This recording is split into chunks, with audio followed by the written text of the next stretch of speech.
Hi, this is Carrie from the Creative Accent. In this video tutorial, I'm going to walk you through how to set up the Flodesk automation inside your Thrivecart. So I've been using Thrivecart and Flodesk for years, and now I'm happy to announce that they have a seamless integration so that you no longer need a third-party workaround in order to get those buyers into your email marketing funnel. So let's walk through that. First, you'll want to go into your Flodesk account and navigate to the Audience tab. And under Audience, you can create a new segment. So I'll just create one for an example.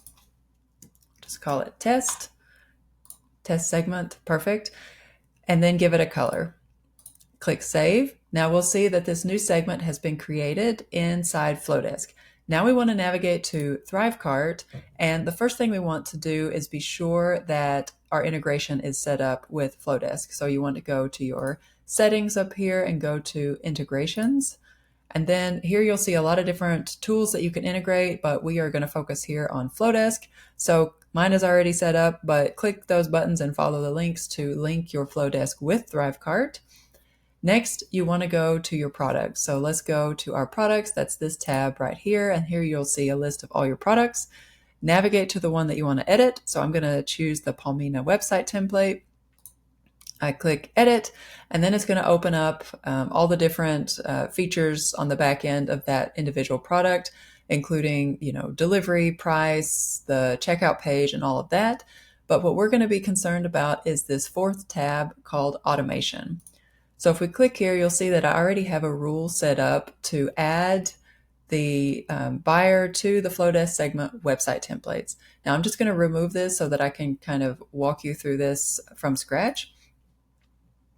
So I'll take that out. So you should, if you don't have any rules set up, you should see a screen like this. You just click Add Rule.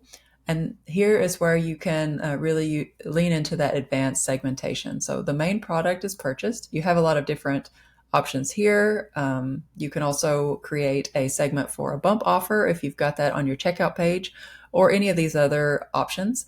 But we're just going to focus on the main product. So the main product is purchased. For any of the pricing options, so if you have like a payment plan or something, you can choose that it only applies to that or not.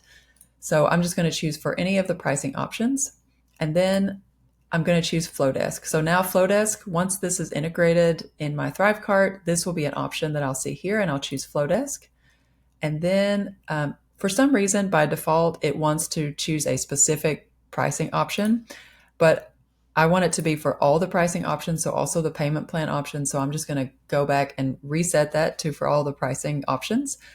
Flodesk, and add them to this segment. So adds them, or you can remove them. There's a lot of different options here, but I want add them to a segment, and then here is where I choose a segment.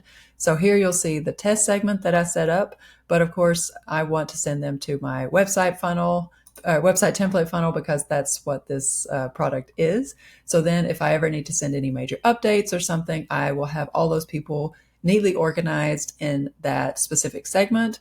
This can also be used for a more advanced post-purchase funnel, for example, sending specific tutorials or more tools or products that might interest those that would buy this template. So hopefully that makes sense. Then just click Save, and then you'll see that this has been added. And you can add more rules if you like. If you have any questions, don't hesitate to leave a comment below. I hope you'll subscribe to follow along for more design tutorials like this one. Have a great day.